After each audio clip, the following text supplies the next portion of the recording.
Hello मेरे प्यारे बच्चों, कैसे हो आप सब लोग। आई होप सब मस्त हैं, ज़बरदस्त हैं। Very warm welcome to CMA inter law fast track batch, जहां हम कर रहे हैं तैयारी for our upcoming examination. We are going to talk about unit 1 today, जहाँ पर जो कि 5 नंबर डेडिकेटेड है as per study mat. 5 number इस चैप्टर से आपको एग्जाम में दिखने को मिलेंगे। तो हम ऑलरेडी आपका 75 नंबर का पेपर तैयार कर चुके हैं, क्योंकि हमने 40 मार्क्स का कंपनीज एक्ट कर लिया है, 15 मार्क्स का बिजनेस एथिक्स कर लिया है, 10 मार्क्स का इंडियन कॉन्ट्रैक्ट एक्ट कर लिया है और 5-5 नंबर के सेल्स ऑफ गुड्स एक्ट और नेगोशिएबल इंस्ट्रूमेंट एक्ट भी कर चुके हैं। तो 5 नंबर का introduction to law and legal system in India आज कर लेंगे done. Next session we do partnership. Okay, चलो शुरू करते हैं इंडियन कॉन्स्टिट्यूशन के साथ। हमारा जो संविधान है, it is the lengthiest constitution, federal with unitary features, central being the having the upper hand, parliament system है, इंडिपेंडेंट जुडिशरी सिस्टम है हमारे पास, इमरजेंसी प्रोविजंस भी दिए हुए हैं इस कॉन्स्टिट्यूशन में, जिससे गवर्नेंस, ट्रांसपेरेंसी चीज़ें इफेक्टिव। ओके, हो सकता है यहाँ से आपसे एग्जाम में क्वेश्चन पूछ लिया जाए। Okay, so definitely it is important.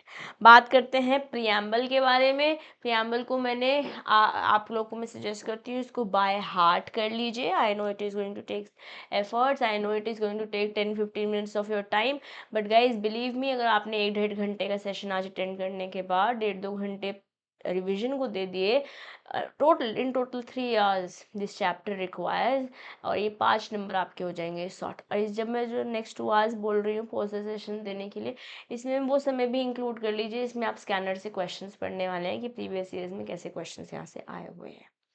Okay, so let's get going मेरे बेटे।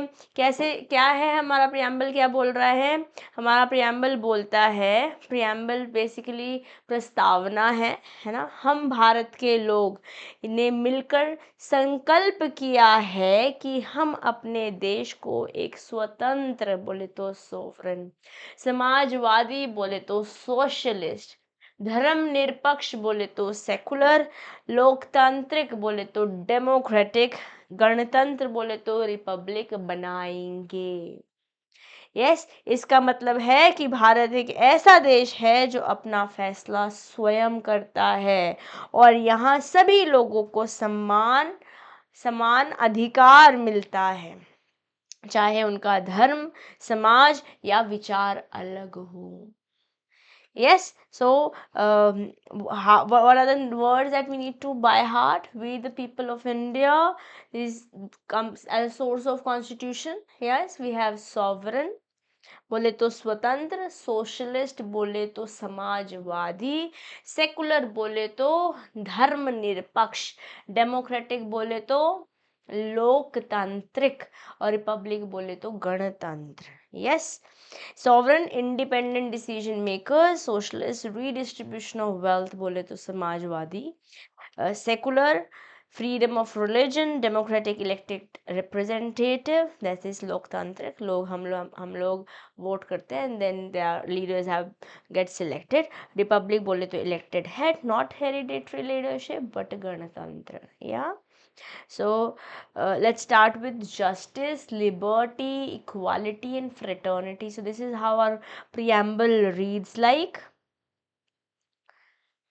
we the people of India, having solemnly resolved to constitute India into sovereign, socialist, secular, democratic republic, and to secure all the citizens justice, liberty, equality, fraternity. And therefore we are studying these words. Yes, justice, liberty, equality and fraternity. Justice is social, economical, political fairness होना होगा justice का मतलब। Liberty बोले तो freedom of thought, belief, worship, जिसको भी हम पूछना चाहें पूछ सकते हैं। Equality, equal status, equal opportunity for all, इन पे हमारे पास आर्टिकल्स भी हैं। फ्रेटर्निटी बोले तो यूनिटी एंड इंडिविजुअल डिग्निटी, है ना, सबको हम सम्मान, रिस्पेक्ट से देखेंगे। Yes, so all of it I have tried to put it in simpler pictorial manner, in full form of charts, in form of diagrams, so that you are able to process, you are able to learn it in a better and a faster manner. ठीक मेरे प्यारे बच्चों, तो कैसे याद करोगे? Sally saw some dogs run joyfully, lovingly, eagerly. Yes, कैसे याद कराया मैंने आपको? Sally saw some dogs run joyfully, lovingly, eagerly, and friendly. Yes, so sovereignist, socialist, secular, democratic, republic, justice, liberty, equality, fraternity. Okay?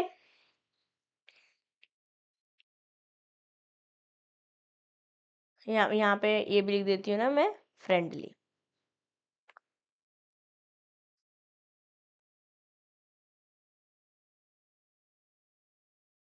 Okay मेरे प्यारे बच्चों, sovereign, socialist, secular, democratic republic. Yes, then justice, liberty. Sally saw some dog. Sally saw some dog run joyfully, lovingly, eagerly, and friendly. Yes, so how do we remember? Sovereign, socialist, secular, democratic republic, justice, liberty, equality, and fraternity. Yes, this is how you remember. These are the few key words that you should remember as a part of the preamble of our constitution. Okay, अब law का significance, legal significance कैसे है? 26 नवंबर 1949, 26 नवंबर 49 हमारा preamble adopt किया गया था by the constitution assembly. 1973 में one of the landmark cases है हमारे पास, Kesavananda Bharati versus state of Kerala. Supreme court ने रिकग्नाइज किया प्रियम्बल को as a part of constitution, और ये केस लॉ से एग्जाम में क्वेश्चन पूछा जा सकता है. कैसे क्वेश्चंस आए हुए हैं प्रीवियस ईयर्स में इस चैप्टर से? सो बेसिकली इस पूरे चैप्टर में ना बहुत सारे मिमोनिक्स दिए हुए हैं, नॉट मिमोनिक्स बट आई से लीगल मैगजिम्स दिए हुए हैं, जिनको 100% याद करना is not exactly very much possible, but हम स्मार्टली चलेंगे. जो क्लास में मैंने इंपॉर्टेंट बताए हुए हैं उनको तो आपको करना ही है, कुछ बातचीत में आज भी इंपॉर्टेंट बताऊंगी. Apart from that whatever is there in the scanner, whatever has been आज इन प्रीवियस ईयर्स, उस पर स्मार्टली तैयार करेंगे. हर एक चीज़ को पढ़ना प्रैक्टिकली नॉट पॉसिबल, या at least at this point in time. अगर आपने पहले से याद कर रखा है तो yes of course things will fall better for you. अब यहाँ पे हमारे से आर्टिकल बेस्ड क्वेश्चंस बहुत सारे पूछे हुए हैं, और आर्टिकल पे पता पहुँचते पहुँचते पहले हमको एक बेस क्रिएट करना पड़ेगा अपना, फिर हम पहुँचेंगे. बट केशव नंदा भारती हमारे लिए एक इम्पॉर्टेंट केस लॉ है. Kesavananda Bharati versus state of Kerala. यहाँ बताया गया प्रियम्बल जो है कॉन्स्टिट्यूशन का ही पार्ट है. 26 नवंबर 1939 में हमारा प्रियम्बल जो है कॉन्स्टिट्यूशन में कॉन्स्टिट्यूटेड असेंबली द्वारा ले आया था. ओके, अब यहाँ से फंडामेंटल राइट शुरू हो जाते हैं और हमारे पास आर्टिकल्स शुरू हो जाते हैं. ये आर्टिकल्स से ऑलमोस्ट पूरा चैप्टर कवर होता है, इम्पॉर्टेंट है. But I hope you have already understood certain की pointers that you have to remember when I am talking about the preamble. Yes, Sally saw some dogs running joyfully, lovingly, eagerly, and friendly. You'll be able to remember the key words here. Now let's talk about the fundamental rights. Let's start.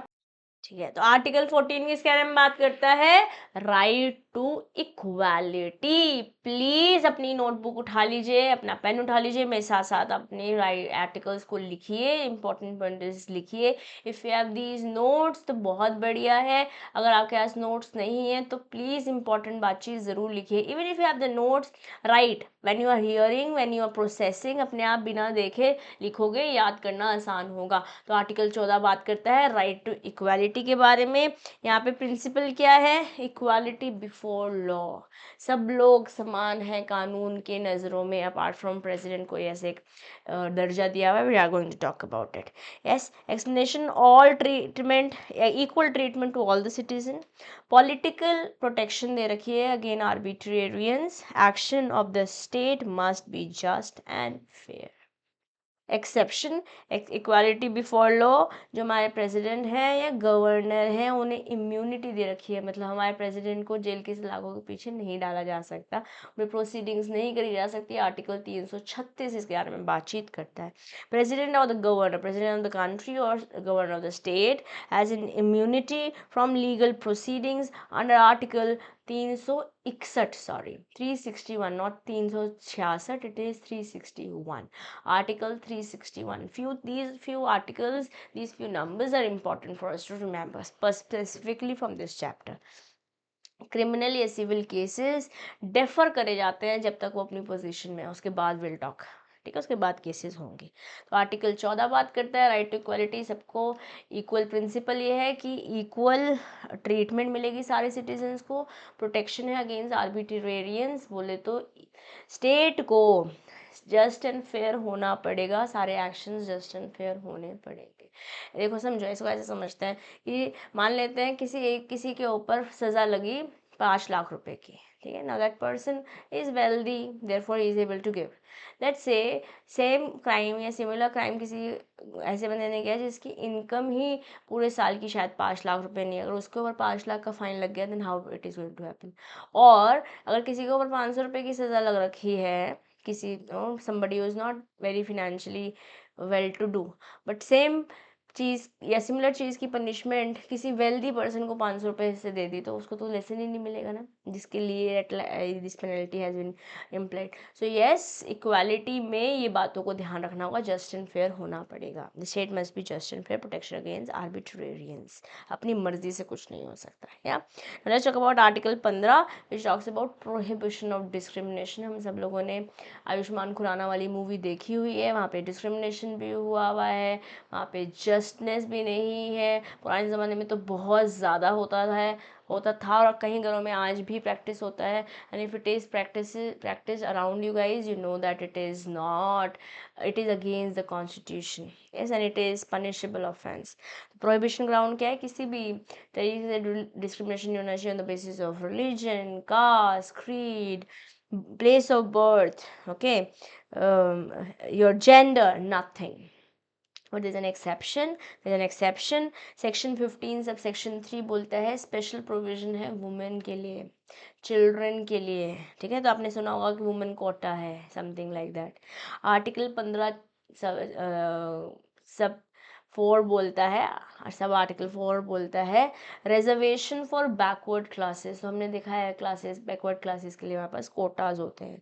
और 15.5 बोलता है educational reservation excluding minority institution, जिनमें जो minority institutions हैं, जैसे for example Jain महाविद्यालय है या let's say some minority class, okay, तो यस वहाँ पे रिजर्वेशंस अलग से होंगी, एजुकेशनल रिजर्वेशंस अदरवाइज नहीं हो सकती, okay. So these are the exceptions. So article 15 बात करता है प्रोहिबिशन है डिस्क्रिमिनेशन किसी भी तरीके से नहीं होना चाहिए, बट एक्सेप्शन दे रखा है 15.3, 15.4, 15.5। 15.3 15.3 में चिल्ड्रन और वुमेन के लिए है, 15.4 में बैकवर्ड क्लासेस के लिए है, 15.5 में एजुकेशनल रिजर्वेशन है, minor excluding minority institutions, okay. Now let's talk about article 16। Article 14 हो गया, आर्टिकल 15 हो गया। I hope both you are able to process in your head. We are talking about equality, we are talking about non discrimination. या equality में हमारे पास 361 article में president और गवर्नर को दे रखा था हमने इम्यूनिटी, और जब हम बात कर रहे थे आर्टिकल 15 के अंदर तो 15.3, 15.4, 15.5 women and children, backward classes and educational reservations, but इसमें एक्सक्लूड हो जाते हैं माइनॉरिटी इंस्टीट्यूशंस, ठीक है। Now let's talk about article 16। Article 16 बात करता है equality of opportunity in employment. But आपने इससे देखा होगा कि लेट्स से फॉरेस्ट रेंज है कोई, ठीक है, वहाँ पर लेट्स से उत्तराखंड की फॉरेस्ट रेंज है, तो वहाँ पे रिजर्वेशन है उत्तराखंड वाले लोगों के लिए। Why? Because they are more familiar about that place, वहाँ के लोगों को छोड़ के नहीं जाना होगा, लोकल लैंग्वेज जानते होंगे, हैबिटेट समझते होंगे, for reasons like these, okay. Reservation यहाँ पर हो सकती है उन केसेस में।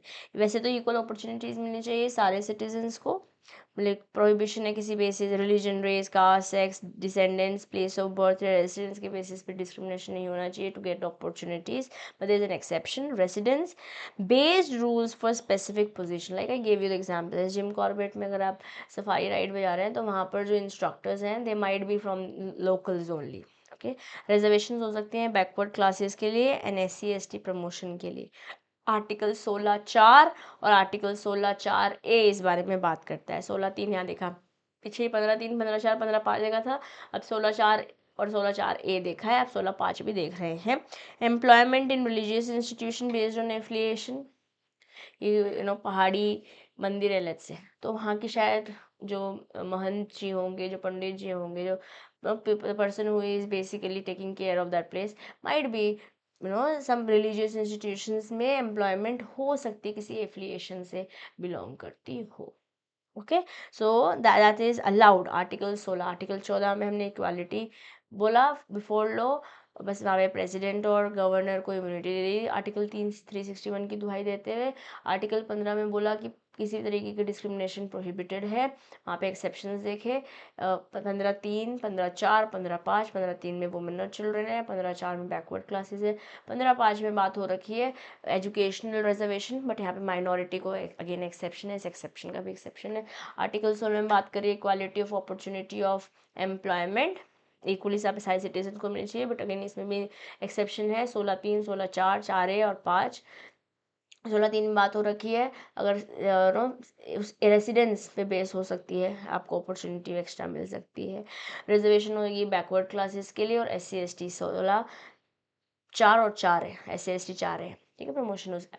और फिर 16(5) के अंदर बातचीत हो रखी है रिलीजियस इंस्टीट्यूशन में किसी एफिलिएशन की हो सकती है employment fixed. Okay, now let's talk about article 17। Article 17 बात करता है abolition of untouchability. So we have talked about article 14, we have talked about article 15, we have talked about article 16 और प्रियम्बल हम ऑलरेडी बात कर चुके हैं, जहां हमने सैली सॉ व्हाट डॉग, हमने कैसे याद किया, Sally saw a dog running joyfully lovingly, क्या बोल रहे हैं, what did we say, sovereign, secular, socialist, democratic republic, liberty, equality, या हमने justice, liberty, equality and fraternity ऐसे याद किया ना। क्या बोला, Sally saw some dogs running joyfully, Sally saw some dogs running joyfully, lovingly, eagerly and friendly, ऐसे याद किया था हमने पूरा प्रियम्बल, ठीक है। हमारे बोला हमारा कॉन्स्टिट्यूशन लेंदीएस्ट कॉन्स्टिट्यूशन है, कोई कॉन्स्टिट्यूशन के बारे में थोड़ी बहुत बात पड़ी।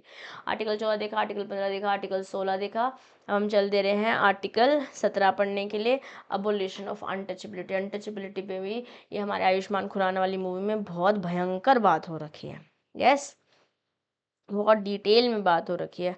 आर्टिकल 14 मैंने आपको बहुत अच्छे से एग्जांपल्स के साथ बताया था। आर्टिकल 15 भी कर लिया अपन ने, आर्टिकल 16 भी कर लिया, अब आर्टिकल 17 करने चल रहे हैं। अनटचेबिलिटी के बारे में बात कर रहे हैं। मैंने मूवी लगान का एग्जाम्पल दिया था, यस। यहाँ पे कचरा was a man from lower caste and he was not allowed to play, but then he proved his metal and then of course movie पे तो नहीं जा रहे हैं हम, बट अनटचेबिलिटी अबॉलिशन की बात हुई थी यहाँ पर, यस। तो क्या बोल रहे हैं, abolition of untouchability, depiction of social discrimination is not allowed, untouchability is abolished, punishment होगी अगर आप एनफोर्स करते हो किसी भी तरीके की discrimination of any disability due to untouchability. Okay, article 17 I hope is also clear. तो आर्टिकल 14 पढ़ लिया, 15 पढ़ लिया, 16 पढ़ लिया, 17 पढ़ लिया। 15 में हमने 15(3), 15(4), 15(5) देखा था। 16 में हमने 16(3), 16(4), 4A और 16(5) देखा। 17 में हमने ऐसी कोई बातचीत नहीं करी, नहीं इसका एक्सेप्शन पढ़ा है।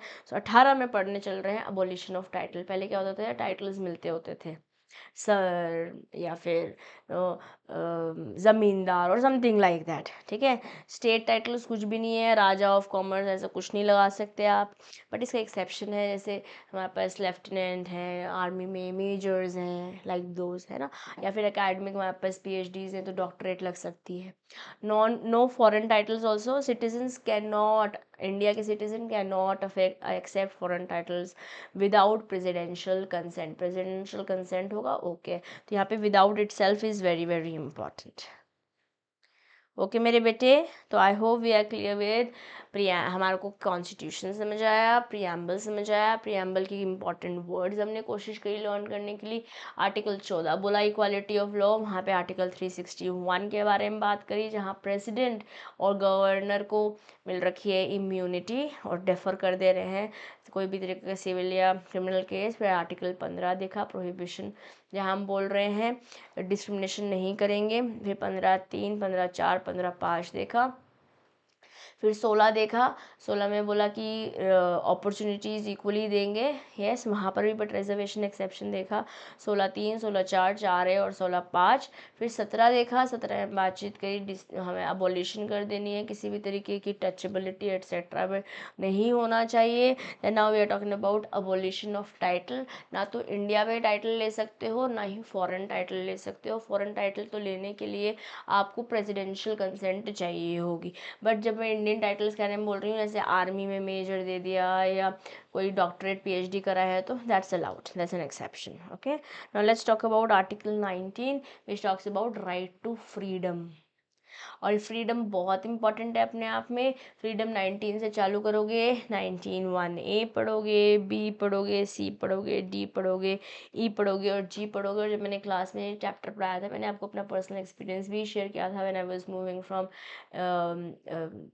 दिल्ली टू नेपाल। यस, वहाँ पे मेरा फ्रीडम ऑफ मूवमेंट कहीं ना कहीं हैम्पर करने की कोशिश करी जाती थी। And then my sister is a lawyer and then we things took things over. Yeah, now let's continue. Right to freedom समझते हैं। यहाँ पे 19(1)(a) बात करता है speech and expression. You have a right to speech, you have a right to express. All of it के सबके एक एक्सेप्शन है, वो हम इकट्ठे पढ़ेंगे। आप असेंबली भी कर सकते हो, एसोसिएशंस भी फॉर्म कर सकते हो, मूव भी कर सकते हो, जो मूवमेंट मैंने अपना एग्जांपल दिया था आपको। रिसाइड एंड सेटल, कहीं पे भी इंडिया में रिसाइड भी हो सकते हो, सेटल भी हो सकते हो, किसी भी तरीके का प्रोफेशन, ऑक्यूपेशन, ट्रेड या बिजनेस भी कर सकते हो। All of these are part of right to freedom. तो right to freedom 9(1)(a), B, C, D, E, F, G तक करेंगे। ए से याद करना शुरू करते हैं, 1A से याद करना शुरू करते हैं। Speech and expression, we have right, मैं राइट टू फ्रीडम बोल दे रही हूँ और फिर हम शॉर्ट में बात करेंगे। Speech and expression, assembly, form associations, movement, reside and settle, और किसी भी तरीके का बिजनेस, प्रोफेशन, ऑक्यूपेशन कर सकते हो, ट्रेड कर सकते हो, कोई टेंशन नहीं है, बट लीगल होना पड़ेगा of course. Yes, but there is a restriction. अगर किसी भी तरीके से आपकी स्पीच से, आपके एसोसिएशंस फॉर्म करने से, असेंबली करने से, मूवमेंट करने से, अपना कोई भी तरीके का बिजनेस करने से, कहीं पे रुकने या सेटल होने से, अगर कि कोई भी तरीके इनमें से कुछ भी is leading to security problems, public disorder, decency या सॉवरेनिटी में कोई दिक्कत आ रही है, तो yes this right can be रोका जा सकता है। और मैंने इस पे एक वीडियो बनाई हुई है। Again this is there is I am giving a disclaimer, यहाँ पे हम किसी भी तरीके का कंट्रोवर्सी नहीं चाहते हैं। Just give an example, recently जो हमारा बियर बाइसेप्स है, यस, रणवीर इलाहाबादिया, वहाँ पर ही said something, people got offended, yes. तो यहाँ पर समझिए, right to speech, that's a right. We have a right to freedom of speech and expression, but then under this speech and expression की right जो article 19 में दे रही है, उस पर you just cannot do anything that is immoral. Yes, public order का ध्यान रखते हुए, डिसेंसी का ध्यान रखते हुए, सिक्योरिटी का ध्यान रखते हुए और सॉवरेनिटी का ध्यान रखते हुए हमें काम करना है। यस, और जब मैंने आज का सेशन रिवाइज कराना शुरू किया, मैंने आपको बताया सोवरेन बोले तो स्वतंत्र। यस, हमने sovereign, secular, socialist, democratic, Republic, सब एक एक वर्ड मैंने हिंदी में भी आपको समझाया है, कोशिश करी है कि आपको याद हो जाए। तो आर्टिकल 14 देखा, 15 देखा, 16 देखा, 17 देखा, 18 देखा, 19 देखा। Yes, I hope you have written it all in your notebook already. If you have not, guys, write it. Otherwise, जब रिवाइज करोगे तो फिर से दिक्कत आएगी. And I highly recommend you guys to take these notes. सारे chapters के notes consolidated आपको ऐप पर या फिर वेबसाइट पर मिल जाएंगे, which you can access till your exam if you are appearing for June 2025 examination. The fee, the original cost for this book is 999, but just for this attempt June 2025 ये आपको help करेंगे. If you are appearing for December 2025 then this fast track batch is helpful for you, but I highly recommend, क्योंकि time है तो थोड़ा content detail में पढ़िए, जिसके लिए आप क्लासेस में भी एनरोल कर सकते हैं. अभी हम चल रहे हैं आगे, चलते हैं आर्टिकल 20 की ओर, जहाँ पढ़ेंगे provisions, protections in conviction of offenses, protection and conviction of offenses, ex post facto law, no retroactive criminal activity, double jeopardy, cannot be tried twice for the same offense, self incrimination, can not be compelled to testify against one self. हम ये तीन जो article 20 है, तीन चीज़ों के बारे में बात करता है. शुरुआत करते हैं सेल्फ इंक्रिमिनेशन के बारे में. आप मेरे साथ ज़बरदस्ती नहीं कर सकते कि मैं अपने ही खिलाफ कोई बयान दूँ. That is self incrimination. Okay. Double jeopardies, मुझे एक ऑफेंस में मुझे सज़ा मिल गई, अब सेम ही ऑफेंस में मुझे दोबारा सज़ा नहीं मिल सकती, इसलिए बोल रहे हैं डबल जेपार्डी नहीं हो सकती. कैन नॉट बी ट्राई, सज़ा भी क्या मतलब बेसिकली सुनवाई ही नहीं होगी, सेम ही बात पे दोबारा सुनवाई ही नहीं होगी. Can not B try twice for the same offence. Okay, now let's talk about ex post facto law, no retroactive criminal activity, by which means, मतलब इसको ऐसे समझ सकते हैं, एग्जाम्पल क्या समझते हैं. मान लेते हैं 1 जनवरी को आपने कोई चीज़ करी थी जब वो लीगल थी, ठीक है. अब 1 फरवरी को वो चीज़ इलीगल डिक्लेयर कर दी गई है. अब क्योंकि आपने पहले करी थी तब तो लीगल थी ना, अब आपको उसके लिए सज़ा नहीं दे सकते. नो रेट्रोएक्टिव मतलब पीछे जाके मतलब अगर आप आज कोई चीज़ आप इलीगल बोल रहे हो, पीछे आपने कर रखी थी तब तो कुछ इस बारे में बात नहीं करती थी, तब तो लीगल इलीगल कोई बात नहीं करी हुई थी, या तब लीगल थी, तो उसके लिए आपको क्रिमिनल लायबिलिटी नहीं दे सकते. This is what is meant by x post facto law. So all of these are spoken about in Article 20, where you are getting protection in conviction of offenses. एक offence के लिए आपको बार बार दोबारा try नहीं किया जा सकता. That is spoken about in double jeopardy. Self incrimination, आप मुझे को मजबूर नहीं कर सकते, ज़बरदस्ती नहीं कर सकते अपने ही खिलाफ मुझे टेस्टिफाई करने के लिए. और एक्स पोस्ट फैक्टो लॉ के बारे में ये बोल रहा है कि रेट्रोस्पेक्टिवली आपको कोई क्रिमिनल लायबिलिटी आपकी क्रिएट नहीं करी जा सकती है. यस. आर्टिकल 21 किस बारे में बात करता है? तो आर्टिकल 14 देखा, 15 देखा, 16 देखा, 17 देखा, 18 देखा, 19 देखा, 20 देखा. आई होप आर्टिकल 14 से आर्टिकल 20 तक एकदम दिमाग में चीज़ें अच्छे से सेटल हो रही है. पोस्ट द सेशन मैं बता रही हूँ, आप 1 से 1.25 घंटा देंगे ना इस पूरे कंटेंट को, ये हो जाएगा आपको एकदम बढ़िया तरीके से तैयार. और लगभग 1.25 घंटा ही देना है आपको to read the question of the chapter, the question that have come in previous years of this chapter. या and you are good to go. 5 number बढ़िया हो जाएंगे. चलो पढ़ते हैं article 21, right to life and personal liberty. Right to life, dignity, privacy, health, education, इन सब पे आपके लिए राइट है. Right to life and personal liberty ये बोलता है. मेरे पास यहाँ केस लॉ है, 2 केस लॉज हैं, दोनों केस लॉज हमें याद करने हैं. जैसे मैंने आपको पीछे बताया था, प्रियम्बल वाला केस लॉ कौन सा था? स्टेट ऑफ केरला वाला. Come on guys, write in the chat box. आ रहा है याद? नहीं आ रहा है? प्रोसेस देखो, अपने नोटबुक खोलो, नोटबुक खोलो. स्टेट ऑफ केरला कौन सा केस लॉ पढ़ा था हमने? Come on guys. Kesavananda Bharati. Kanha से याद कर लो. Kesavananda Bharati versus state of Kerala. Preamble जो है, प्रियम्बल का पार्ट ही है, कॉन्स्टिट्यूशन जो है प्रियम्बल का पार्ट ही है. Okay, very well. अब पढ़ रहे हैं next two case laws. Maneka Gandhi versus union of India, personal liberty, person's passport can not be seized without a valid reason. Maneka Gandhi case है, Maneka Gandhi versus union of India. आप ऐसे ही किसी का पासपोर्ट नहीं ले सकते बिना वैलिड रीजन के। यस, हमारे पास राइट है to life and personal liberty. Okay, and then we have one more case law, that is R Rajgopal versus State of Tamil Nadu. Right to privacy hai, unauthorized publication of someone's private letters and photos not allowed.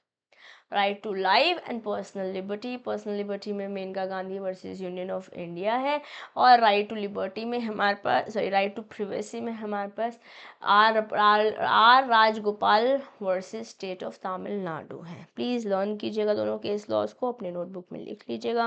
Now let's talk about specific rights. हमारे पास है right to food, right to shelter, right to privacy. Right to food, right to shelter, right to privacy. Right to food, right to shelter, right to privacy, these are the specific rights. Right to education बोलता है article 21A के अंदर 6 से 14 साल के बच्चों को preliminary education, elementary education मिलनी चाहिए। Okay, so this is spoken about in article 21. Now let's go to article 22.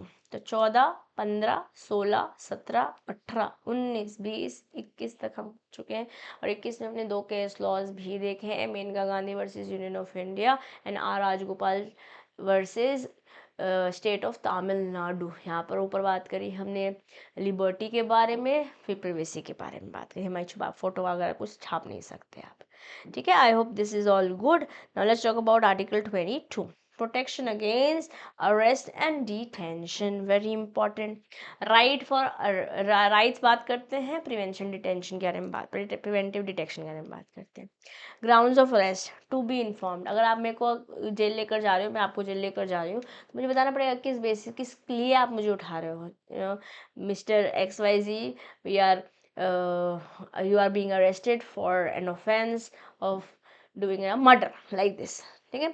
Legal representation, मतलब ऑफ कोर्स आपको कोई तो मिलेगा, somebody who is going to you know represent you in the court of law, ये allowed है। Magistrate appearance 24 घंटे के अंदर होनी चाहिए। डिटेंशन विदाउट ट्रायल अलाउड है, आप डिटेन कर सकते हो बिना ट्राई करे, allowed, but it is for a limited period and safeguard apply, safeguard apply. So these are the, this is basically when basically आपको जेल ले जाने के बारे में बात कर रहे हैं, और क्या रीजन से आपको डिटेन किया जा सकता है उसके बारे में बात कर रहे हैं। Protection against arrest and detention, I suggest you guys article 22 personal reasons के लिए भी पता होना चाहिए।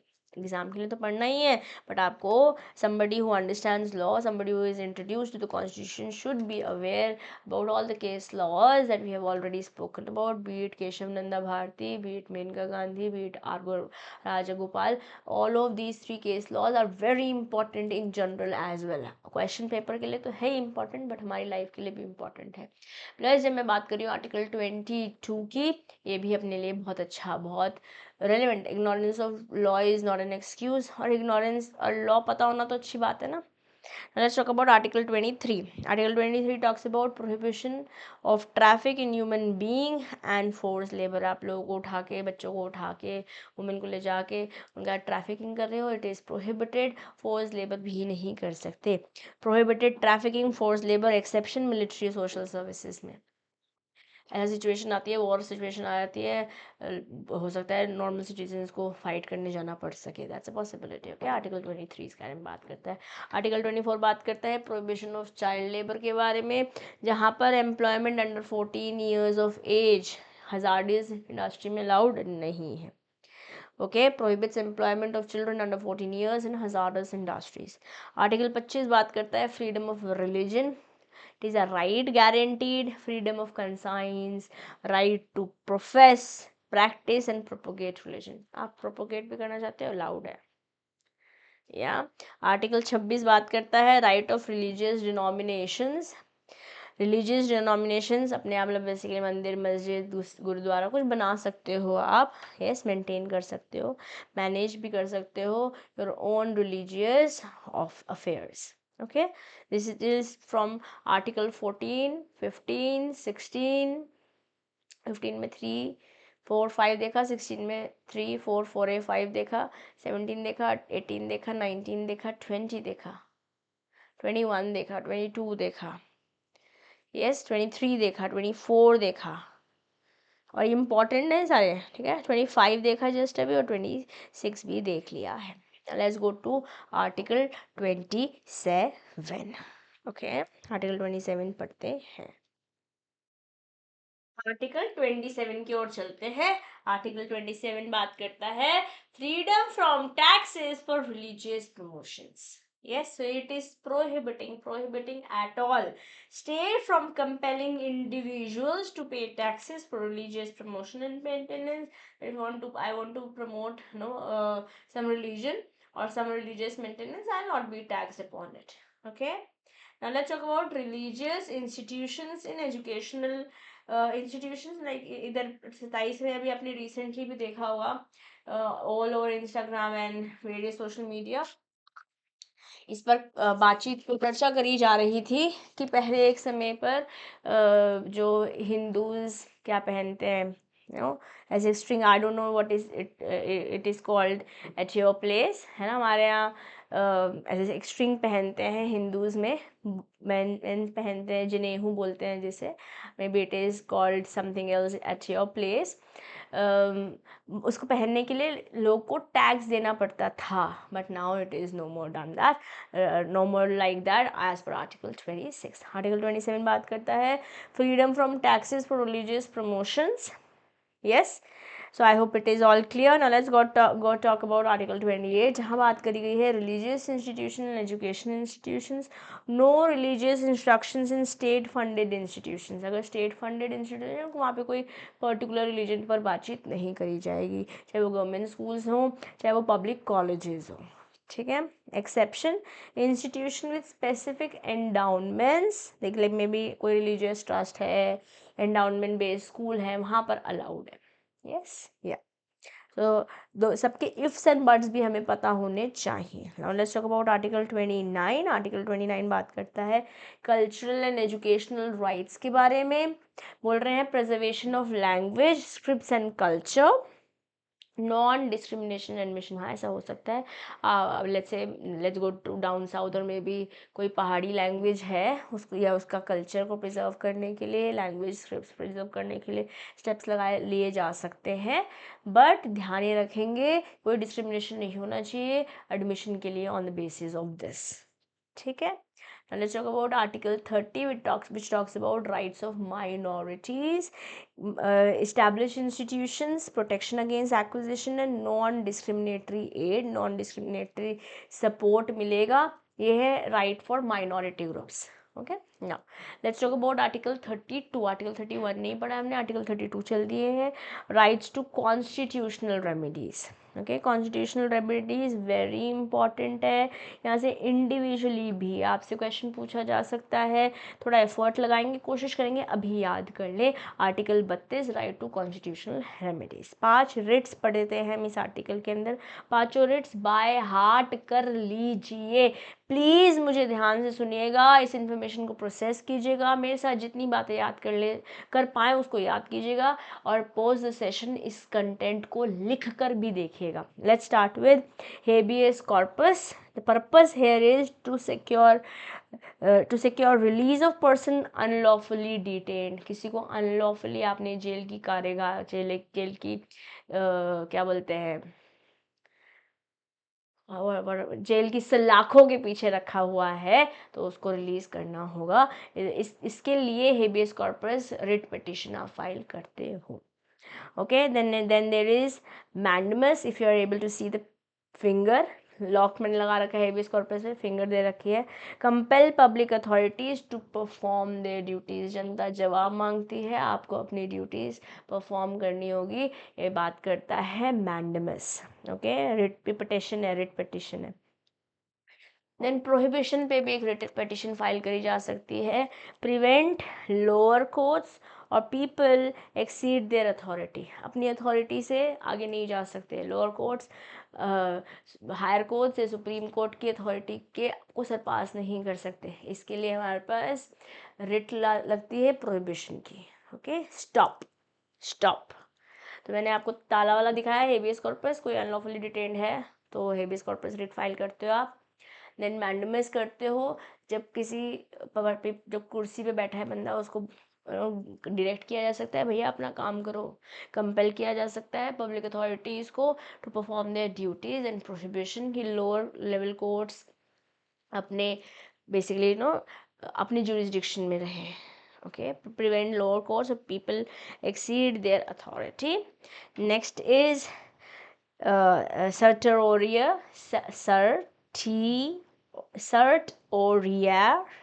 certiorari, which is gavel. Order करते हैं ना, गैवल बना दिया अपन ने।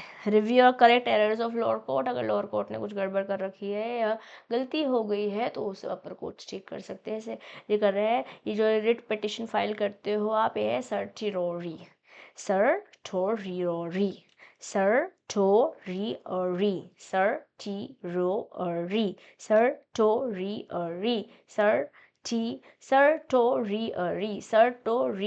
सर्टिरोरी, सर्टिरोरी, फिर स्पेलिंग कोशिश कीजिए सही रखें, certiorari, certiorari. Okay, now let's talk about quo warranto. Quo warranto is to challenge the legality of a person holding a public office. आप कुर्सी पे कैसे बैठे हुए हो उसकी लीगैलिटी क्वेश्चन कर रहे हैं through quo warranto. See, these are the 5 writs that can be petitioned. These are the right of constitutional remedies, habeas corpus, जहाँ पर किसी बंदे को लॉफुली अनलॉफुली डिटेन करा हुआ है तो उसको बाहर निकालने की बात कर रहे हैं। Then we are talking about mandamus, जहाँ पर कंपेल कर सकते हैं somebody who is sitting at the authority at a position to do their work, जो उन्हें करना चाहिए। प्रोहिबिशन, लोअर कोर्ट को या ऐसे बंदे को जो अलाउड नहीं है अपनी अथॉरिटी से पास करने के लिए, अथॉरिटी से ऊपर काम करने के लिए, उसको रहे तो प्रोहिबिशन आ गया। देन वी हैव सर्टिरोरी, जहाँ बोल रहे हैं कि जो लोअर कोर्ट के आदेश आए हैं उनको रिव्यू किया जा सकता है, उन्हें करेक्ट किया जा सकता है। And then we have quo warranto. Quo warranto talks about to challenge the legality of somebody who is sitting at the position, of a person holding a public office. These are the 5 writs under this article, right to constitutional remedies. Okay, याद करा आपने, आपका brain याद कर पा रहा है। habeas corpus, mendes, yes, mandamus, prohibition, certiorari, quo warranto. I hope you are able to remember all these five writs. Now let's talk about the sources of law. बस हमारे आर्टिकल्स खत्म हो गए। आर्टिकल 14, 15, 16, 17, 18, 19, 20, 21, 22, 23, 24, 25, 26, 27, 28, 29, 30 एंड 32 पढ़ा है हमने। Yes, now let's talk about the source of law. Source of law हमारे पास कहाँ से आप लॉ बना रहे हैं। हमारा लॉ बन रहा है कस्टम से, जुडिशियल प्रेसिडेंट से, लेजिस्लेशन से भी। Okay, so let's start with customs. Custom general हो सकते हैं, yes, to certain states. Local हो सकता है, स्पेसिफिक रीजन से रिलेटेड हो सकते हैं। कन्वेंशनल भी हो सकते हैं with the parties in agreements. Judicial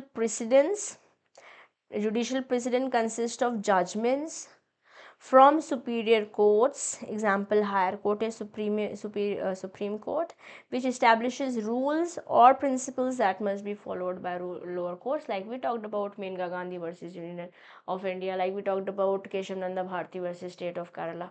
Yeah, so these are judicial precedents that will come either from high court or it will come from supreme court, lower court को use कर सकते हैं। These are judicial precedents. And we have legislation.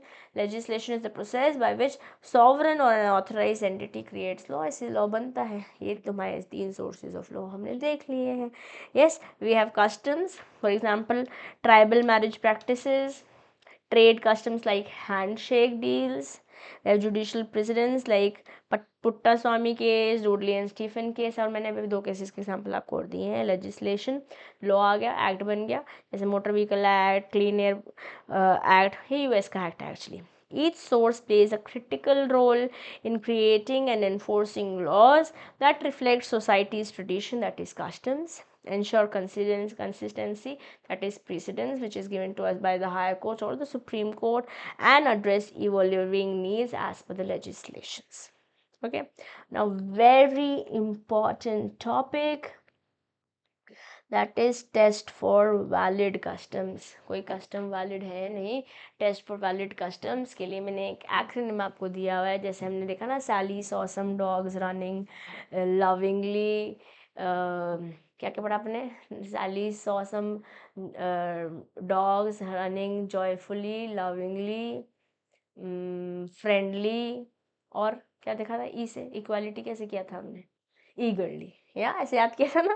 अब इसको एक और याद करा रही हूँ मैं आपको, test for validity, all cool owls read magazines. तो हमने पहले डॉग्स की बात करी थी, अब उल्लू पे पहुँच गए हैं। हाँ, अब सारे वो वाले वर्ड जो मम्मी पापा ने मना करा है बोलने के लिए, वो सारे हम बोल दे रहे हैं, डॉग बोल दे रहे हैं, आउल बोल दे रहे हैं, हिंदी में नहीं बोल रहे हैं। ओके, चलो ना, let's talk about all cool owls read magazines will help you remember the test for customs, valid customs. Let's start with A, that is ambiguity. The custom must be ancient and beyond the living memory. सदियों से चली आ रही है, हमारे यहाँ तो ऐसा ही होता है। यस, एंशियंट याद कर लो। Yes, artefact, something old and preserved over time. Yeah, that is not ambiguous, antiquity. Sorry guys, ambiguous तो जो पता नहीं होता वो होता है antiquity। antique से याद करें जो मतलब सालों से चलता आ रहा है, सालों से, सदियों से चलता आ रहा है, ओवर मतलब पता ही नहीं, आप मेमोरी में ही नहीं है कब से चालू हुआ है। Okay, then continuity, the custom must be practiced without interruption। पहले करते थे, अब नहीं करते, फिर से कर लेते हैं, ऐसे नहीं हो सकता। yes, imagine a continuous stream that continuously flows without stopping. O is openness and enjoyment as a right.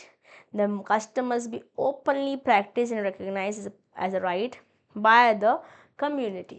तो हमारे पास all cool owls read magazine, A is antiquity, C is continuity, antique, पहले हम antique के बारे में बताए, antiquity, then we have continuous, then we have openness, enjoy करो, yes, enjoyment as a right. Then let's talk memory aid कैसे, openness की, visualize an open door policy, everyone knows and acknowledges it. Reasonableness, कुछ छुपा हुआ नहीं कर रहे हैं, है ना, reasonableness meaning the custom must be fair and beneficial to society. Yes, reasonable होगा, ऐसे पता चल रहा है कुछ आप गलत कर रहे हो, that also should not happen. Thinking of a reasonable rule, जैसे sati was not reasonable, right, किसी जिंदा इंसान को मार दोगे, या। Then morality and public policy, the custom must not violate moral और public welfare. Picture a moral compass, okay, guiding decisions for greater good.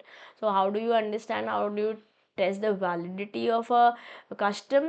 All cool owls read magazines, antiquity, continuous, openness and enjoyment, like when you know किसी से छुपा के नहीं करना पड़ रहा, openly लोग enjoy कर रहे हैं, इस ऐसे custom को practice कर रहे हैं।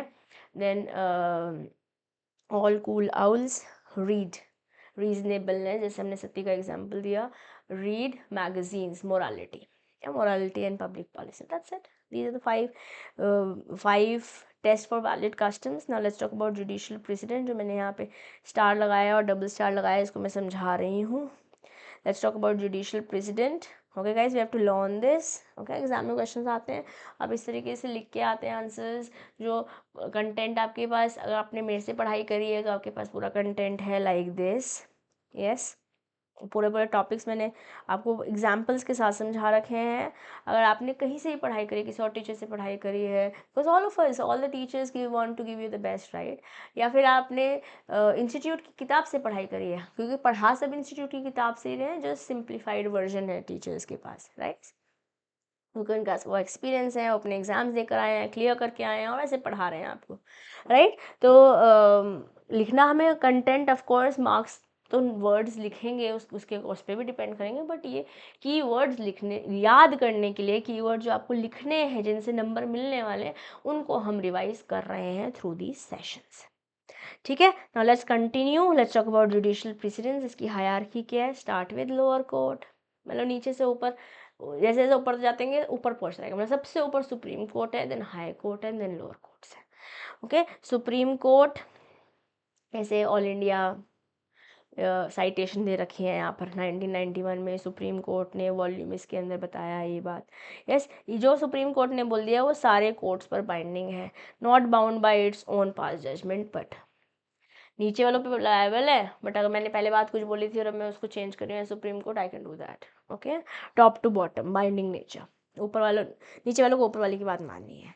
Binding on lower courts without jurisdiction और persuasive outside also, yes high court within just jurisdiction नीचे वालों को बोल सकते हैं, yes but in the state persuade कर सकते हैं, outside the state, OS is outside the state. Persuasive हो सकता है बाकी स्टेट्स के लिए, बट आपको अपनी जुरिस्डिक्शन में तो फॉलो करना है हायर कोर्ट का, नीचे वाले लोअर कोर्ट्स को। Lower court bound by decisions of high court with in their state, this is what is meant by outside state, क्योंकि अपने जुरिस्डिक्शन के फॉलो करने हैं, बाकी सबके परसुएसिव हो सकते हैं, किसी और स्टेट का परसुएसिव हो सकता है हाई कोर्ट का decision, but then it is not like you have to follow your own state jurisdiction, okay, जो हाई कोर्ट से आ रहा है। Now let's talk about legislation as a source of law, जैसे हमने बताया मोटर व्हीकल एक्ट या इतने सारे लॉज हम अपने कंटेंट में ही पढ़ रहे हैं। Yes, legislation as a source of law, law can be created by sovereign authorities, हमने पढ़ा है। Yes, sovereign, secular, socialist, democratic, republic, okay, तो लॉ क्रिएट हो रहा है सॉवरन अथॉरिटी से, हम अपनी कंट्री में आत्मनिर्भर होकर कर रहे हैं। इटमोलॉजी, लैटिन टर्म्स लेजिस बोले तो लॉ, एंड लैटम टू मेक आया है लेजिस्लेशन। प्राइमरी रोल क्या है, most direct and comprehensive source of law, और यहाँ से आपसे एग्जाम में क्वेश्चन पूछा जा सकता है। इटमोलॉजी, पहली बात तो आपको बताना चाहिए, Latin word legis which means law, and latum that means to make, okay. Primary role, most direct and comprehensive source of law is legislation as a source of law. या आई होप यहाँ तक बातचीत clear है। लगभग 10-11 page और रह गए हैं, बस आधा आधा कंटेंट हम पढ़ चुके हैं। थोड़ा सा सेशन बड़ा रखेंगे क्योंकि यहाँ पे याद करना है, और मैं पूरी कोशिश करूँगी कि आपको बातचीत याद हो पाए। Negotiable instrument act of course थोड़ा सा टेक्निकल था, वहाँ पर फ्यू और मैसेजिंग कि मैम कुछ कंसेप्ट जो हैं हम कैसे याद करें, समझ इतनी डिटेल में हम नहीं कर पाए, और हम अभी तो हमने सिर्फ रिवाइज ही किया है, तो कौन टॉपिक्स को कैसे करें। तो मैंने उन बच्चों को भी बोला, अगेन मैं आपको ये बोल रही हूँ, नेगोशिएबल इंस्ट्रूमेंट एक्ट 5 नंबर का है, जिसमें से कुछ बातचीत फाउंडेशन वाली है, और फाउंडेशन मैंने 100% फ्री कॉस्ट चैनल पर आपको दिया हुआ है। फाउंडेशन वाले प्लेलिस्ट में जाके you can go through those session. लगभग 5 घंटे का सेशन मैंने करा रखा है नेगोशिएबल इंस्ट्रूमेंट एक्ट का, तो अगर आप 1.5 या 2 की स्पीड पे करते हैं तो 2-3 घंटे के अप्रॉक्सीमेटली आप उस सेशन को कंप्लीट कर पाएंगे, तो आपको एटलीस्ट बेसिक्स क्लियर होंगे। और बाकी आप नोट्स के थ्रू पढ़िए, स्कैनर देखिए, जो बात आपको समझ आके आप अपने दिल में उतार पाएँ उतना रेडी कर लीजिए। बाकी अब कुछ नया नहीं उठा सकते, because we are left with very limited time for, अगर आप जून अटेम्प्ट दे रहे हैं, दिसंबर दे रहे हैं, आपके पास टाइम है, फिर आपको पूरा सिलेबस अच्छे से करना चाहिए। Fast track will be beneficial for you to give have an understanding on the face of it. Detailings आपको करनी चाहिए, that is highly recommended. June attempt दे रहे हैं आप, तो बस इतना करिए अभी के लिए, ये 5 ही नंबर का है, उस 5 नंबर के लिए बाकी सब नहीं आप हिला सकते, बाकी आपके पास और सब्जेक्ट्स भी हैं करने के लिए। फिर आप स्मार्टली कीजिए, जितना आप ले सकते हैं उतना लीजिए, और बाकी फिर बाकी चैप्टर्स प्रिपेयर कीजिए, ठीक है। जैसे इस चैप्टर में बहुत ज़्यादा डिफिकल्ट नहीं है, बढ़िया चैप्टर है, स्कोर कर सकते हो। थोड़ा सा एफर्ट लगाना है, 3-4 घंटे लगाना है, और ये 5 नंबर आपके सॉर्ट हो जाएंगे, इसलिए मैं थोड़ा सा ज़्यादा एफर्ट या ज़्यादा समय आपको इस चैप्टर में दे रही हूँ, ओके। क्योंकि यहाँ पे समझने जैसी बहुत सारी बातचीत नहीं है, बट याद करने वाली काफ़ी भारी सारी बातचीत है। नेगोशिएबल इज ट्रिकी, या नेगोशिएबल में हमको टाइम लगता है, समझ जब हम क्लास में ही पढ़ रहे होते हैं तभी हमारे को टाइम लगता है। Let's talk about classification of legislation. हमारे पास प्राइमरी लेजिस्लेशन है, सबॉर्डिनेट लेजिस्लेशन है। Let's talk about the detailings of it now. Primary और सबॉर्डिनेट लेजिस्लेचर के बीच में डिफरेंस देख लेते हैं। क्रिएट कौन कर रहा है, प्राइमरी या सुप्रीम लेजिस्लेशन। सॉवरन या सुप्रीम अथॉरिटी जैसे कि पार्लियामेंट ऑफ इंडिया से आ रहा है। सबॉर्डिनेट लेजिस्लेचर, ये वो एंटिटीज़ या ये वो अथॉरिटीज़ होंगी जिनके पास ऊपर वाला मतलब पार्लियामेंट से नीचे डेलीगेटेड पावर पहुंची होगी।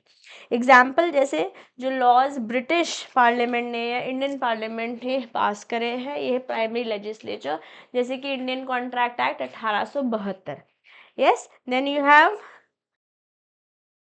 तो जो लोकल गवर्नमेंट्स या रेगुलेटरी बॉडीज लॉ पास करती हैं हो जाते हैं सबऑर्डिनेट लेजिस्लेशन। रेगुलेशन क्या आ जाएगा in India, parliaments power is regulated by the constitution, हमारे संविधान से पार्लियामेंट की पावर रेगुलेट हो रही है। और सबऑर्डिनेट लेजिस्लेचर क्योंकि पार्लियामेंट से डेलीगेट हो रही है इसलिए बोल रहे हैं सुप्रीम अथॉरिटी पे डिपेंडेंट होगी for its validity and continuation. Okay, now let's talk about authority, whole supreme authority in legislative matters, but constitutional limit में constitution के अंदर जो boundaries create हुई है उससे पीछे बाहर नहीं जा पाओगे, लक्ष्मण रेखा है basically constitution हमारी।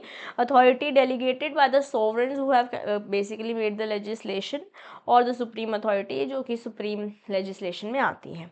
constitutional limitation, कॉन्स्टिट्यूशन के अंदर रहना पड़ेगा, मतलब पार्लियामेंट जो है वो कॉन्स्टिट्यूशन के अंदर ही बनेगी, उसके अगेंस्ट या ऑपोजिट नहीं जा सकती।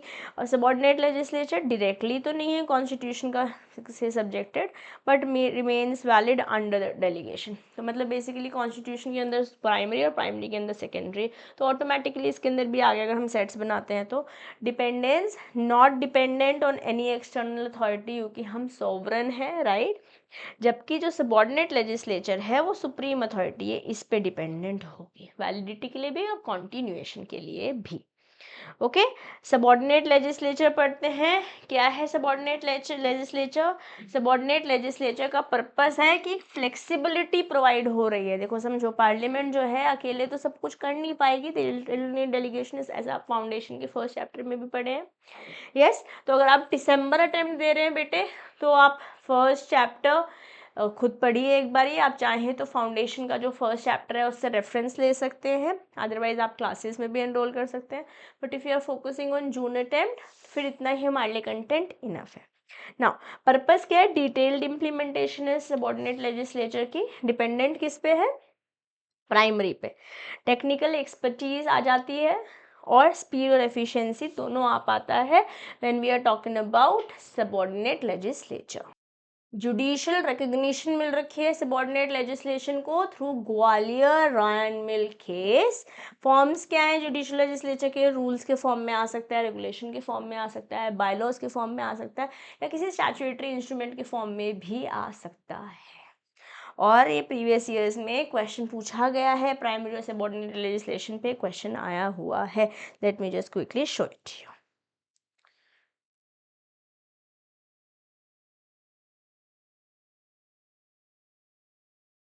देखो ये तो अभी मैंने थोड़ी देर पहले बताया आपको। Yes, very important. ओके, बहुत इंपॉर्टेंट है, इसको बिल्कुल छोड़ के नहीं जा सकते हैं। वैलिड कस्टम पे मैंने all cool owls read magazine अच्छे से समझाया है आपको, और आपको ऐसे ही लिखना है, और रिसेंट 2021 के पेपर में आया हुआ है। Fundamental rights again exploitation under constitution of India, basically समझाना पड़ेगा। ट्रैफिकिंग, ह्यूमन ट्रैफिकिंग, लेबर के बारे में, एम्प्लॉयमेंट ऑफ चिल्ड्रन के बारे में, या देखो प्राइमरी सबऑर्डिनेट लेजिस्लेशन 2023 में क्वेश्चन आया हुआ है, वेरी इंपॉर्टेंट, 10 नंबर का क्वेश्चन पूछा हुआ है। यस, मैं आपको रिसेंट अटेम्प्ट बोलती हूँ, 7-7 नंबर के 2 क्वेश्चन आ रखे हैं ऐसे, बट हो सकता है 2022 सिलेबस के बाद भी ऐसा क्वेश्चन आए, तो we never know, we have to be ready for everything. या प्राइमरी सबऑर्डिनेट, सबऑर्डिनेट में local, laws made by executives, अच्छे से समझाना है। और बस इतना ही है ये चैप्टर, बस ये चैप्टर भी अपनी आखिरी सांसें गिन रहा है। Okay, now let's talk about the detailings of rules, regulations, bylaws and statutory instruments. Let's talk about them one by one. Okay, rules क्या है? ये डिटेल्ड प्रोविजंस है एक एक्ट के अंदर। पर्पस है इम्प्लीमेंट करना किसी specific aspect of primary law, जैसे primary law Indian contract act, उसके अंदर रूल दे रखा है। कंपनीज एक्ट का रूल 11 क्या बोल रहा है, रूल 12 क्या बोल रहा है, हमने पढ़ा है ना कंपनीज एक्ट में भी। स्कोप क्या है? स्पेसिफिक है, टेक्निकल है, अथॉरिटी मिनिस्ट्रीज या डिपार्टमेंट से आ रहे होंगे ये रूल। यस, एग्जाम्पल जैसे रूल्स अंडर कंपनीज एक्ट, मैंने भी आपको एग्जाम्पल दिया अभी, जैसे रूल 3A हमने पढ़ा, रूल 11 हमने पढ़ा, तो इस तरीके से। ठीक है, रेगुलेशन की क्या डेफिनेशन है? ब्रॉडर गाइडलाइंस मिलती है स्पेसिफिक एरियाज़ के अंदर जब रेगुलेशंस आ जाती हैं, तो ये क्रिएट कर रहे हैं एक लीगल ढांचा, एक फ्रेमवर्क क्रिएट कर रहे हैं रेगुलेटरी एंगल से। ब्रॉडर है डिफाइंड एरिया के साथ, वैसे रूल से बड़ा है बट एक डिफाइंड एरिया के अंदर रेगुलेशन आ रहा है। रेगुलेटरी एजेंसीज या बॉडीज अथॉरिटी है, जैसे यहाँ पे मिनिस्ट्रीज और डिपार्टमेंट्स है, ऐसे यहाँ पे आरबीआई सेबी इस तरीके से लेकर आ सकते हैं। यस, बायलॉज क्या है? लोकल लॉज हैं जो कि म्यूनिसिपल बॉडीज इम्प्लीमेंट करिए, और मैंने भी आपको क्वेश्चन दिखाया, आया हुआ है सिमिलर, है ना, तो लिखना पड़ेगा ये सारा। एड्रेस करते हैं लोकल या specific needs of the place, local areas, geographical sector. Local या रीजन स्पेसिफिक हो सकता है। लोकल गवर्नमेंट बॉडीज़ या अथॉरिटीज़ है, जैसे यहाँ पे अथॉरिटीज़ मिनिस्ट्रीज और डिपार्टमेंट्स है। यहाँ पे रेगुलेटरी बॉडीज़ हैं, यहाँ पर लोकल गवर्नमेंट है, जैसे दिल्ली म्यूनिसिपल बाय लॉज आया है, सैंक्शन हो गया। स्टैचुएटरी इंस्ट्रूमेंट्स, ये फॉर्मल ऑर्डर्स हैं जो कि मॉडिफाई करते हैं प्राइमरी लॉज को। टू इम्प्लीमेंट और adjust provisions of primary laws, that's the purpose. Primary law को चेंज करना है as per the requirement of the location. Very specific provision आते हैं स्टैचुएटरी इंस्ट्रूमेंट से। ऑथराइज ऑफिशियल या बॉडीज़ के थ्रू आता है, जैसे हमने पीछे तीनों देखा, इसी तरीके से स्टैचुएटरी इंस्ट्रूमेंट ऑथराइज ऑफिसर से बॉडीज़ के थ्रू आता है, जैसे income tax statutory instrument for tax adjustment, इस तरीके से इंस्ट्रूमेंट्स लाए जा सकते हैं। Okay, I hope this is clear. Now let's talk about legislative rules. Legislative में हमारे पास legislative, executory और judiciary है। अगर आपको बिजनेस स्टडीज चैप्टर 3 याद हो क्लास 12th का, जहाँ हम पेस्टल पढ़ते हैं, एनवायरनमेंट के बारे में बात करते हैं, specially if you are from state board, वहाँ पर ये बहुत डिटेल में है।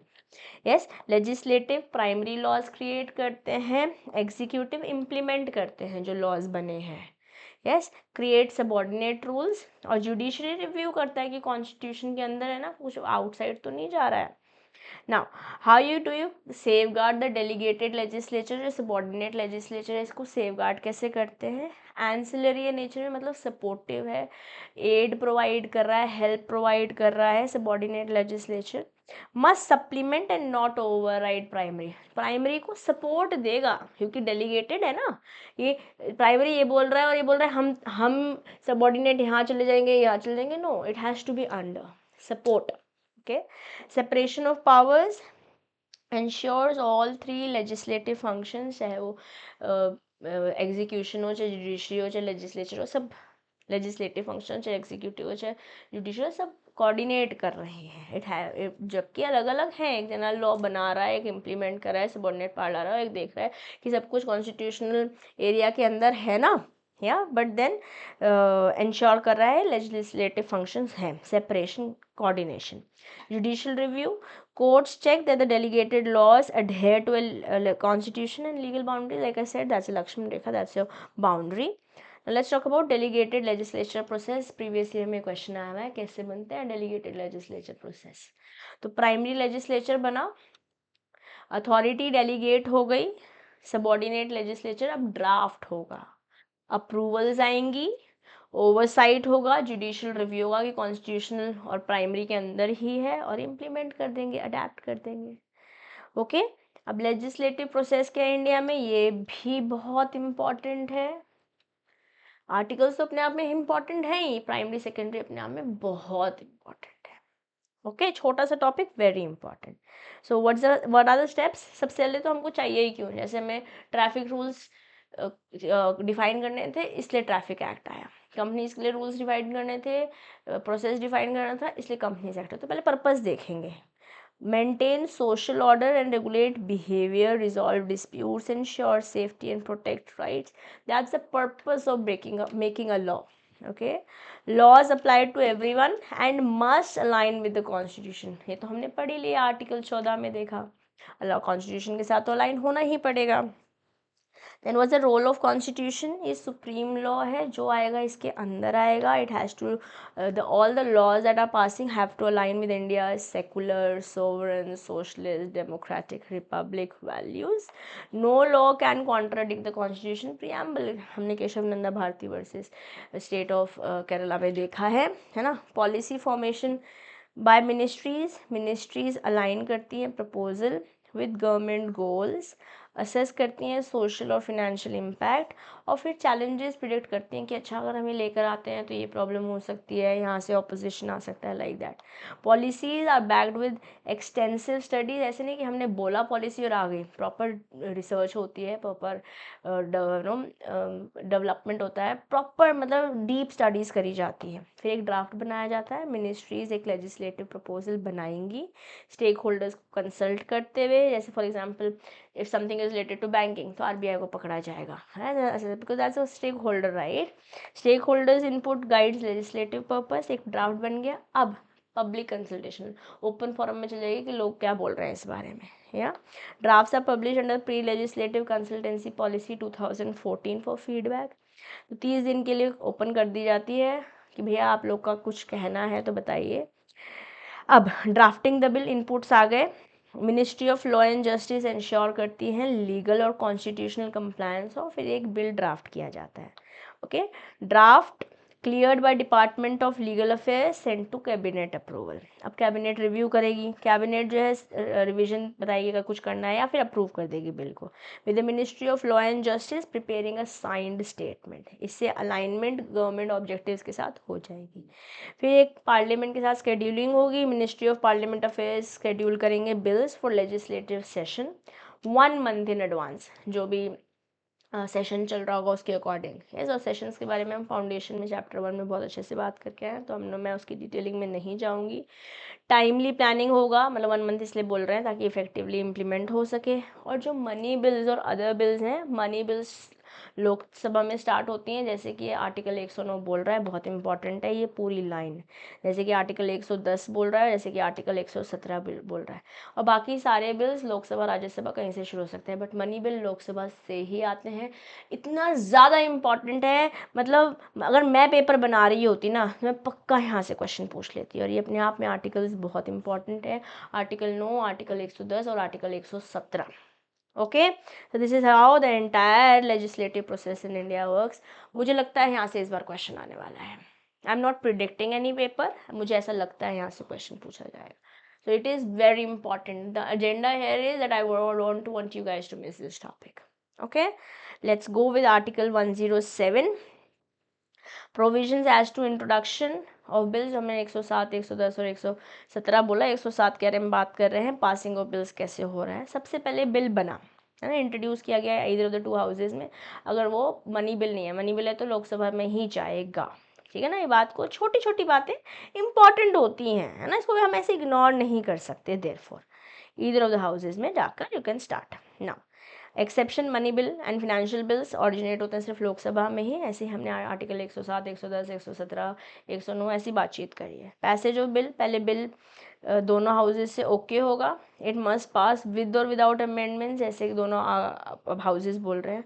आर्टिकल 108, 109 अप्लाई करता है कुछ स्पेसिफिक कंडीशंस में, particularly money bill. Now prorogation of houses bills do not lapse due to prorogation, मतलब टेम्परेरी सस्पेंशन है, जैसे पार्लियामेंट सस्पेंडेड है उस वजह से ऐसा नहीं है कि बिल लैप्स ही हो गया। Okay, pending bills next session में कंटिन्यू हो जाएंगे। डिसोल्यूशन ऑफ लोकसभा, जो भी बिल्स पेंडिंग है राज्यसभा में, दे do not lapse if Lok Sabha is dissolve. Lok Sabha dissolve होगी तो राज्यसभा में कोई चीज़ पेंडिंग है तो वो बंद हो जाएगा, ऐसा नहीं है। बिल्स पेंडिंग इन और pass by Lok Sabha but awaiting passage in Rajya Sabha will lapse if the Lok Sabha is dissolve. Very important, अगर बिल पेंडिंग है राज्यसभा में, okay, they do not lapse अगर लोकसभा डिजॉल्व हो गई है। बट अगर बिल पेंडिंग है या फिर पास है लोकसभा से, बट पैसेज अवेटेड है राज्यसभा से और राज्यसभा डिजॉल्व हो गई है, तो लैप्स। ओके, तो will but awaiting passage in Rajya Sabha will lapse if Lok Sabha is dissolve. अगर कोई बिल या तो पास हो चुका है या पेंडिंग है लोकसभा में, ठीक है, बट अभी अवेटेड है पैसेज राज्यसभा में जाने के लिए, और लोकसभा यहाँ पर डिसॉल्व हो गई है, तो then this bill will lapse. Very important, दोनों point is very important. Article 108 cover करता है conditions for joint sitting when required, Lok Sabha Rajya Sabha दोनों को साथ कब बैठना है।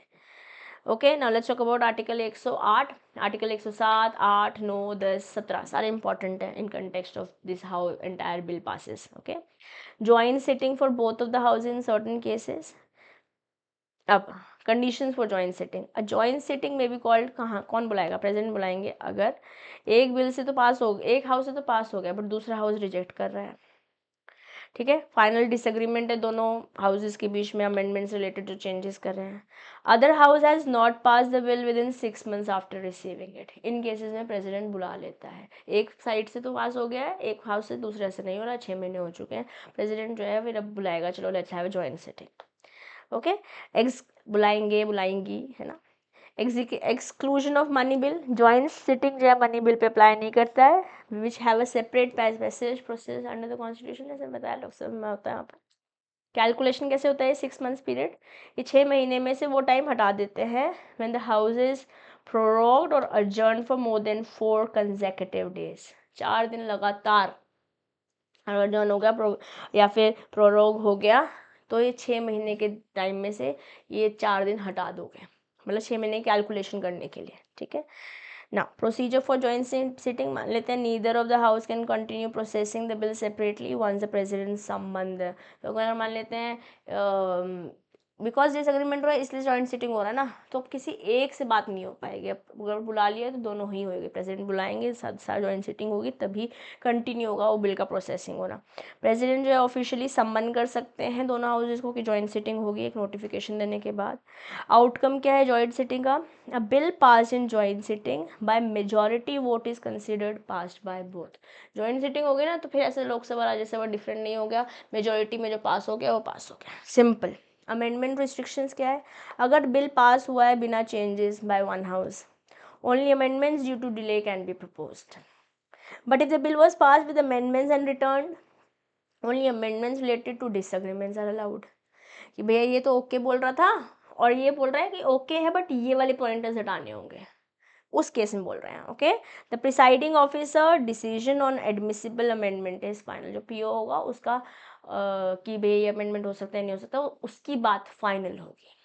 ये थोड़ा सा एफर्ट लगाना पड़ेगा पढ़ने पोस्ट द सेशन भी, इसको प्रोसेस करनी पड़ेगी इस इन्फॉर्मेशन को अपने ब्रेन में, इम्पॉर्टेंट है. ओके, नाउ इम्पैक्ट क्या है लोकसभा डिसोल्यूशन का. Joint sitting can proceed even if Lok Sabha is dissolved after the president's notification to summon the joint sitting. President ने बुलावा दे दिया, अगर डिसॉल्व भी हो रखा है तब भी कंटिन्यू रहेगा. ठीक है, now let's talk about article 109. Special procedure क्या है मनी बिल्स का, वेरी इंपॉर्टेंट. स्टेप 1 क्या है, मनी बिल इंट्रोड्यूस होगा लोकसभा में, इसे चालू होता है, लोकसभा पास कर देगा बिल ना. बिल राज्यसभा को दिया जाएगा रिकमेंडेशंस के लिए. अब रिकमेंडेशंस क्या है, रिकमेंडेशन जो आता है राज्यसभा से, मान लेते हैं रिकमेंडेशन आया, उसको उस बिल को 15 दिन के अंदर अंदर लोकसभा के पास वापस भेजना होगा. मान लेते हैं if no recommendations come, bill is deemed pose. अगर कुछ रिकमेंडेशन आया है तो लोकसभा उसे कंसीडर करेगी, कोई रिकमेंडेशन ही नहीं आया, लोग राज्यसभा को भेजा तो उन्होंने कुछ नहीं कहा तो ऐसे पास कर देंगे क्योंकि लोकसभा से तो ऑलरेडी पास हो चुका है. अब लोकसभा रिव्यू करेगी, अगर कुछ रिकमेंडेशन आए हैं हो सकता है एक्सेप्ट कर ले, हो सकता है एक्सेप्ट ना करे राज्यसभा की recommendation. Money bill is considered pass after Lok Sabha decision. Simple, very important है, वेरी सिंपल है. मैं कह रही हूँ इससे सिंपल कुछ हो ही नहीं सकता है इस चैप्टर में. आप भगवान से प्रेयर कीजिए, भगवान जी आर्टिकल 109 आना चाहिए मेरे एग्जाम में. हाँ, let's talk about article 111. Let's talk about assent to bill. Role of president in the assent of bills. Bill is pass by both houses, दोनों हाउसेस पास हो गया. अब प्रेसिडेंट के पास बोल रहे हैं कि भैया ओके दे दीजिए अपना, तो अब हो सकता है प्रेसिडेंट अपना असेंट दे दे तो बिल बन जाएगा लॉ. अब अगर अभी नहीं दे रहे हैं प्रेसिडेंट अपना assent, he is withholding और she is withholding, bill is vetoed. Power है प्रेसिडेंट जी के पास. okay, now this bill will be returned for reconsideration if both the houses pass the bill again with or without changes. अब दोबारा से चला गया, दोनों हाउसेस से फिर से आ गया, अब तो प्रेसिडेंट को ओके देना ही पड़ेगा. Okay, it must give assent. This is how the entire action works. और बहुत सिंपल तरीके से मैंने आपको ये नोट दिए हैं, इस बात पे आप अग्री करेंगे. यस.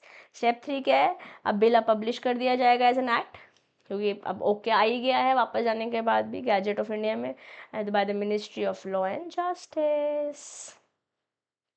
बस आज का चैप्टर और ये सेशन अपनी आखिरी सांसें गिन रहा है ध्यान से।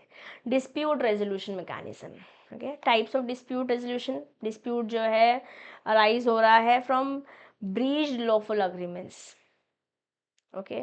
ऑप्शन या तो कोर्ट के पास चले जाओ ना ट्राइब्यूनल के पास चले जाओ।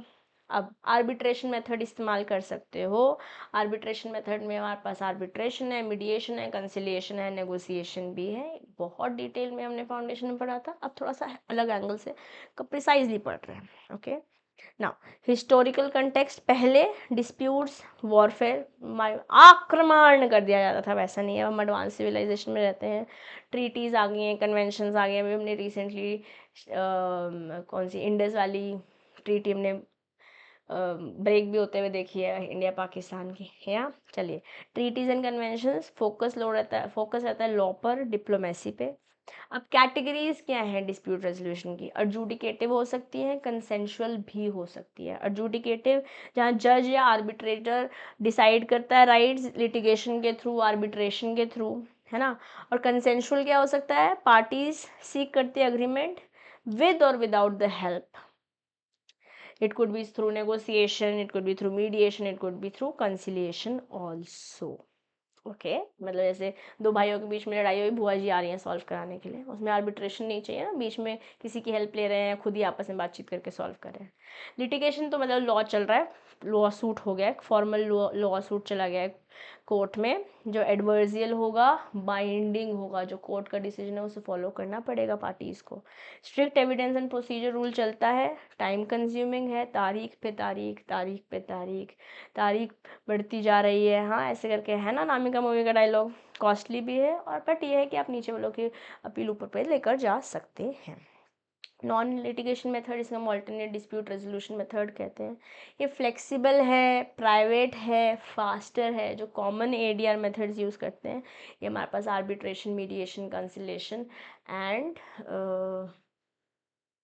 एंड लोक अदालत है। लोक अदालत पे हमारे पास प्रॉपर एक्ट है, legislative services authorities act, LSA बोलते हैं, ओके। यहाँ पे पार्टीज़ का अग्रीमेंट रिक्वायर्ड है, पार्टीज ओके हो गई तो यहाँ पर अगेन आप अपील भी नहीं कर सकते क्योंकि आउट ऑफ कोर्ट सेटलमेंट कर रहे हो आप। एडीआर इंडिया में लॉ कमीशन ऑफ इंडिया है। एडीआर कोर्ट में जो इतने केसेस चल रहे हैं उसका बैकलॉग कम करेगा। सूटेबल है सिविल, क्रिमिनल के लिए नहीं, किसी ने किसी को मार दिया, खून कर दिया, किडनैप कर दिया, रेप कर दिया, not for that, okay. Civil matters के लिए है। Commercial, industrial, family dispute, divorce cases में जनरली यूज होता है। कोर्ट्स में direct ADR for amicable settlement, बातचीत करके सुलझा लो ना टाइप्स, ओके। बेनिफिट्स क्या है एडीआर के?